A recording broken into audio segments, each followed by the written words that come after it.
Encore l'actualité du commerce maintenant et l'effervescence qui continue à monter un peu partout à 29 jours seulement de Noël.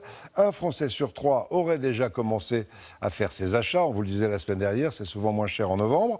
Des Français qui disent dans un sondage vouloir dépenser en moyenne cette année 549 € pour les cadeaux. C'est un peu moins que l'an dernier. En tout cas, les magasins se sont mis sur leur 31 à Lille où le marché de Noël a aussi ouvert comme à Strasbourg. Marion Fiat, Tanguy Jouard. Lorsqu'elle arrive du haut de ses 50 mètres, serrée contre les jolies façades de la place, la grande roue de Lille lance les festivités de Noël.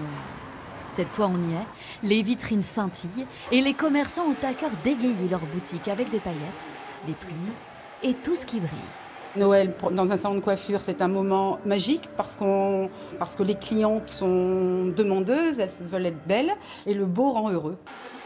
Et qu'il s'agisse de pastels ou de bois, de sapins ou de guirlandes, les clients sont déjà attirés et se pressent pour humer les effluves de pain d'épices et de cacao, parce que chez ce chocolatier, les bonbons de chocolat laissent la place au sujet de fête, et il n'y a pas qu'aux clients, et ça fait plaisir. Il y a l'activité, il y a l'ambiance aussi, il y a du stress mais aussi du bonheur de faire plaisir aux gens. Le rouge et le blanc ont envahi ce magasin de décoration une semaine plus tôt que l'année dernière. Et les clients sont au rendez-vous, à croire que ça fait tout simplement beaucoup de bien.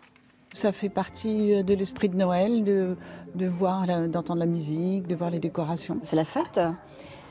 Cette année, ça a commencé beaucoup plus tôt qu'avant, que l'année dernière. Et ça part très très vite. Les bonnets, les boules à neige et les gourmandises du marché de Noël, ce sont des petits morceaux de bonheur qui illuminent cette fin du mois de novembre.